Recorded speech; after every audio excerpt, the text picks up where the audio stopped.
volvimos, amigos. Hoy estamos con grandes entrevistas, invitados especiales y precisamente vamos a hablar de un tema muy, pero muy básico en nuestros niños, en nuestros hijos. Hablamos de la importancia de la educación en la primera infancia. Quien nos acompaña es Fiorella Abelo Hurtado González Polar. Ella es magíster en neuropsicología en el ámbito educativo, directora también del Centro Psicológico Avanzando. Y hoy vamos a hablar de este importante tema. ¿Cómo estás, Fío? Ante todo, feliz Día de la Mujer. Gracias por acompañarnos y por ese rol tan importante que cumples en nuestra sociedad. Bienvenida y feliz día. Gracias, Pío. Feliz día para ti. Feliz día a todas las mujeres chambeadoras, como tú también. Creo que algo que es súper importante de la educación en la infancia temprana es, primero, que dentro del Perú la educación inicial no es obligatoria. Eso quiere decir que los papás de niños pequeños, entre los 0 y los 3, 5 años, tienen la posibilidad de elegir si voy a mandar a mi hijo al nido, si lo voy a mandar a la estimulación temprana. Entonces creo que ahí es donde empiezan a surgir como muchas dudas en los papás, ¿no? ¿Está preparado mi hijo? ¿Qué tan necesario es que mi hijo vaya al nido? Es mejor que lo tenga en mi casa, ¿no? Hasta que lo vea más maduro. Entonces creo que sí es como bastante importante como tener una guía cuando los papás, sobre todo ahora que ya están empezando los jardines, los colegios, sepan dónde poner a sus hijos y por qué, ¿no? O para qué los están poniendo en el jardín. Exacto, miren, qué importante es esto, ¿no? Y reconocer primeramente lo que bien dice Fiorella, y es que no es obligatorio, pues, ¿no? Como una educación primaria, secundaria, el tema del nido, del kinder, el pre-kinder, como lo llamen, es un tema de decisión propia, ¿no? Entender definitivamente que hay muchos beneficios para que los pequeñitos ya se desarrollen también en un medio social, en un medio de aprendizaje, de estimulación, que vayan cumpliendo sus primeros logros desde muy pequeñitos. Sí, es interesante porque lo que hay que tener como en cuenta es que nuestro cerebro se va desarrollando durante toda la vida, ¿no? Pero en la primera infancia, justo desde los 0 hasta los 3 años, hay mucha plasticidad neuronal. ¿Y eso qué quiere decir? Que el cerebro, lo que siempre dicen, ¿no? El cerebro de los niños es una esponjita. Todo lo que tú le vayas dando, el niño lo va a ir recibiendo y con eso su cerebro va a ir creciendo, va a ir nutriéndose de muchas experiencias y de pronto antes, en nuestra época, de nuestras mamás, qué sé yo, ibas al nido a los 5 para entrar a los 6 al colegio y que no te choque tanto, ¿no? Ahora realmente las opciones que hay muy variadas desde muchos enfoques nos dan la posibilidad desde el año ya, ¿no? Hay niños que aprenden a caminar, que aprenden a hablar en el jardín. Entonces sí es como interesante saber que en esta ventana de aprendizaje entre los 0 y los 3 años es muy importante, ya sea la estimulación que uno le pueda dar como papá, pero también buscar un lugar donde pueda socializar sus aprendizajes, ¿no? A veces uno dice, no, pero ¿para qué va a ir si van solo 3 horas, están jugando todo el tiempo, ¿no? Y eso es lo más enriquecedor para un niño pequeño, ¿no? Porque en primer lugar motiva a que el niño pueda comunicarse, ¿no? Si está en un ambiente muy cómodo, donde todos lo entienden y le dicen, mira, él de pronto tiene hambre, tiene sed, quiere jugar, el niño no se va a estimular, entonces siempre va a estar esperando que los demás lo estimulen, ¿no? En el caso del jardín, por ejemplo, va a tener niños con los que va a tener que compartir atención, va a tener que compartir objetos, va a tener que compartir vínculos, y eso lo va a ayudar a empezar a comunicarse mejor, ¿no? Y no solamente con las palabras, sino con su cuerpo. Y esto es algo súper importante en la educación inicial, cómo trabajan las maestras, cómo trabajan las escuelas, los lugares que acogen a estos niños, cómo trabajan con el cuerpo, porque el niño cuando aprende a usar su cuerpo, aprende a pensar también, ¿no? Entonces creo que es súper importante que sepamos que efectivamente los papás tienen la decisión de decir, bueno, quiero que mi hijo esté en casa hasta que cumpla 4, 5 y cuando le toque postular al colegio de 1er grado lo llevo. Pero si es que tenemos la posibilidad de buscar dentro de tantas opciones un lugar que le dé espacio a eso, a su desarrollo personal, a su desarrollo cognitivo, a su desarrollo social, a su desarrollo socioemocional también, los va a ayudar muchísimo, ¿no? Exacto. Has mencionado puntos muy importantes, como por ejemplo esa creencia que decimos, pero ¿a qué van? Si solo van a jugar, puede jugar en casa. Entender de que a esa edad obviamente no los vamos a sentar y les vamos a hacer un dictado de clases como en primaria o secundaria.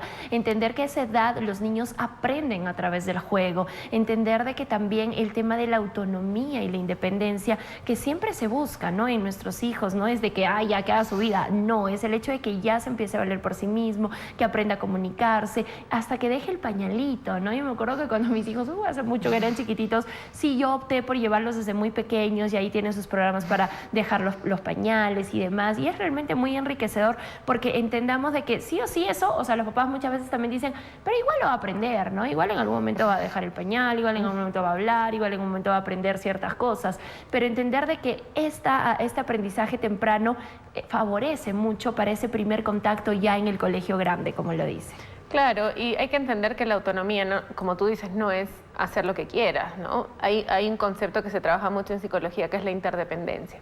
Es decir, tú no puedes esperar que un niño pequeño sea completamente autónomo y independiente. Lo que estás esperando es que sea dependiente todavía de los adultos que son figuras importantes en su vida, como sus papás, desde las nanas, los hermanos grandes, los tíos, los abuelos, pero ellos tienen que entender que siempre va a haber una persona adulta para ayudarte a resolver ciertas cosas, ¿no? Entonces no es como tú ves solo, sé completamente independiente o sé completamente dependiente, ¿no? Entonces esta interdependencia es básicamente como este juego entre voy a ver hasta dónde puedo llegar, voy a mirar hacia atrás y siempre va a haber una persona que me va a decir, bien, lo estás haciendo bien, continúa, te puedo ayudar, mira, esta vez te pasó esto, la próxima puedes hacer lo contrario, ¿no? Entonces, obviamente estos ambientes que además cada vez están mucho más especializados, ¿no?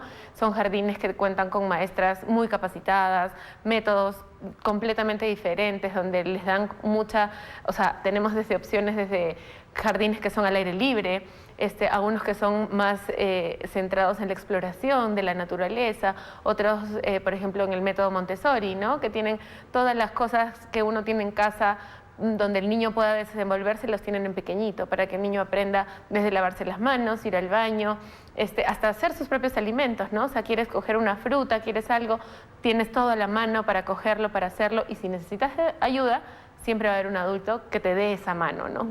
Así es, miren, qué importante es esto. En la práctica, ¿cómo lo vemos? Tú que trabajas pues desde tu rol como psicóloga y también desde Avanzando, ¿cómo es que lo vemos en la práctica con los papás, ¿no? ¿Realmente están preparados? Generalmente yo creo que cuando son primerizos es más difícil, ¿no? Soltarlos, siempre los vamos a ver pequeñitos, que no están todavía listos para estar lejos de nosotros. ¿Cómo es que realmente en la práctica se ve este tema de la educación en primera infancia? Es un tema interesante porque hay muchos papás que en primer lugar, por ejemplo, si tienes un niño con una dificultad, ¿no?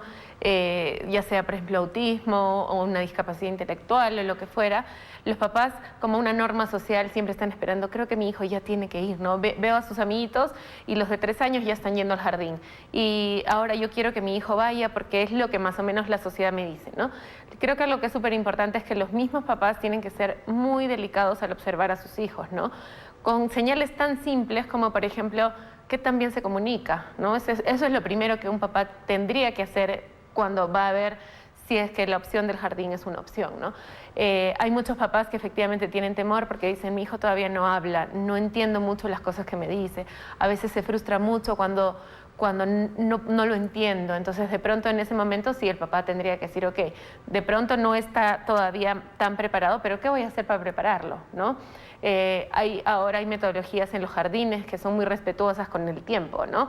Ve a ver por qué no van al nido, por qué no ven un tiempo, puede ir con papá, va jugando, se va sintiendo cómodo en el ambiente y te vas retirando, luego puede ir de repente una figura con la que no tenga tanto apego, ¿no? Normalmente con las mamás es con las que más les cuesta separarse, ¿no?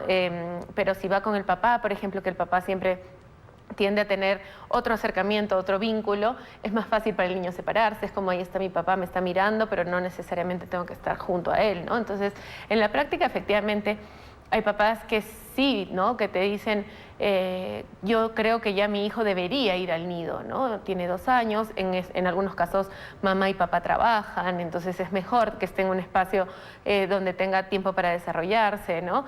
Pero sí es como una variedad de reacciones de los papás, en primer lugar cuando tienen hijos que todavía no han logrado ciertos hitos importantes, y por otro lado, aquellos papás que dicen, bueno, es lo que le toca, entonces lo voy a hacer porque le toca, pero probablemente no haya como una decisión muy pensada o muy conversada de si es que efectivamente es lo que el niño necesita en ese momento, ¿no? Exacto, a entender de que todo es un proceso también, ¿no? ¿Qué pasa cuando hay estos pequeñitos que les cuesta más? Porque lo vemos, somos mamás y lo hemos visto desde siempre. Mi hijo mayor ya tiene 17, así es que yo recuerdo todavía aquellos primeros días en el nido y que habían niños que como si nada entraban, era su primer día, chiquititos, 1 añito, 2 añitos, pero habían otros incluso un poquito más grandecitos que les cuesta mucho y hay ese llanto, ¿no? Ese momento tan difícil del desapego, por así decirlo. ¿Cómo lo manejamos? Y es ahí donde muchas veces tiramos la toalla y decimos, no está preparado, espera 1 año más, ¿no? Y nos lo llevamos a casa. ¿Cómo actuar? Lo que más les recomendamos a los papás que están iniciando estos procesos como de cambios o de transiciones es que ellos mantengan la calma, ¿no?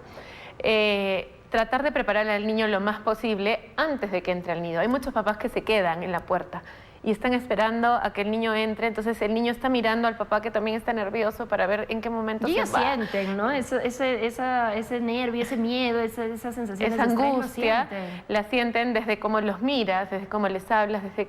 Si tú le dices a tu hijo como, hoy día te va a ir súper chévere en el colegio, te vas a divertir un montón, mira, te he mandado esto para tu lonchera, a que si le dices, hoy día te va a ir muy bien, estoy segura, cualquier cosa me avisas, estoy acá o está la profesora. Desde la comunicación no verbal hasta cómo le estamos hablando, es súper importante saber que los niños van a percibir, ¿no? Entonces, si ellos perciben angustia, lo más probable es que conecten con tu angustia. Si ellos sienten tranquilidad, aunque por dentro tú también todavía no estás segura, es mejor como en el camino ir preparándolo. Y hay muchas veces que las profesoras te dicen, no, déjalo. Y si tú estás confiando en una institución a la que tú has ido, has conocido, has revisado, has buscado y dices, ok, confío, entonces confía, ¿no? Entonces eso es lo primero que les decimos a los papás, como si realmente has tenido un acercamiento a la maestra, al colegio, al jardín y te han dado esa confianza para que tú realmente dejes a tu hijo 3, 4 horas al día, entonces confía, ¿no? Si la maestra te dice, déjalo, ya puedes ir, va a estar bien, yo te aviso. Entonces tener la confianza de decir al pequeño, a tu hijo, es como, ok, mira, voy a volver, estoy aquí, no te preocupes, todo va a estar bien. Yo creo que eso es lo primero, ¿no? Trabajar nuestra propia angustia. Así es, miren, qué importante es esto, ¿no? Manejar nuestra propia angustia, el sentir realmente, pues, que ellos están en un buen lugar, que va a ser lo mejor, ¿no? Ese momento que ellos socialicen, compartan con más pequeñitos y estar atentos también, ¿no? A cualquier situación. En esa edad en la que todavía se les dificulta el comunicarse, el expresar lo que les pasó, ¿cómo nosotros estar realmente seguros de que ellos están bien y le están pasando bien, ¿no? Yo creo que algo que también tenemos que hacer mucho los papás, que de pronto en algún tiempo por el trabajo, por la vida, perdimos mucho, era jugar, ¿no? El niño a través del juego te va a decir muchas cosas que de pronto con sus palabras no puede, ¿no? Entonces creo que es importante tener momentos siempre de no cuestionar al niño como si fuera un interrogatorio de cómo te fue, con quién jugaste, te quitaron algo, no te quitaron, quién te dijo algo, o cómo te fue con la profesora, te trató bien, ¿no? Esas cuestiones también lo pueden angustiar, ¿no? Entonces lo mejor es jugar. Que tu hijo llegue, que tu pequeño llegue del nido, del colegio y que te sientes no solo a conversar, sino a explorar un poco, vamos a jugar con los muñecos.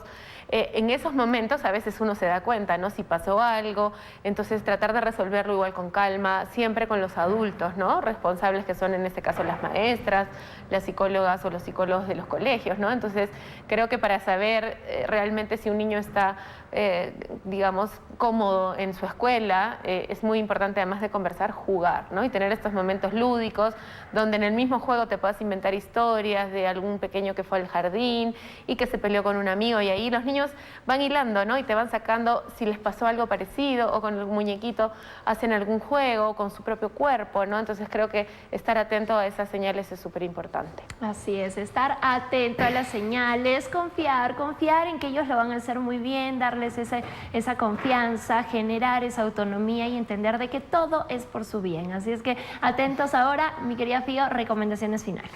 Bueno, las recomendaciones finales creo que es súper importante cuando estamos definiendo tanto si los vamos a mandar a un nido, a un jardín y a cuál.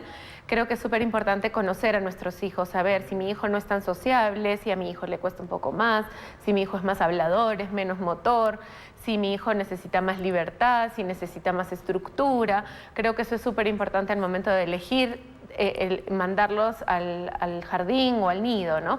Y también esta parte que hemos hablado mucho, que es la confianza tanto en nuestros hijos como en las instituciones a las que los estamos enviando, ¿no? Y tener como esa plena confianza de trabajar junto con tu equipo de adultos, que son las maestras, los psicólogos, los directores, que te puedan dar una mano y hacer también un grupo, una red social de apoyo, que normalmente son las mamitas del jardín, ¿no? Donde puedas preguntar, esto pasó, no estoy segura.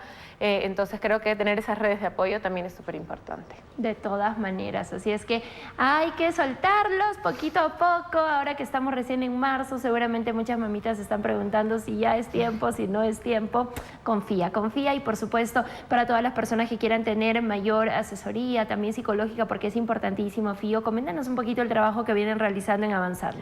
Sí, bueno, nosotros trabajamos con niños con dificultades en el neurodesarrollo, normalmente en la primera infancia también. Entonces lo que tratamos de hacer es, a todos estos niños que tienen dificultades, tratamos de prepararlos lo mejor posible, no solo para la vida académica, sino para la vida social, ¿no? Entonces, si de pronto uno como mamá o como papá se dio cuenta que mi hijo está teniendo algún retraso en el desarrollo, no se está comunicando bien, tiene alguna dificultad, nosotros tratamos de realizar programas integrales que los ayuden justamente a integrarse mejor a la sociedad.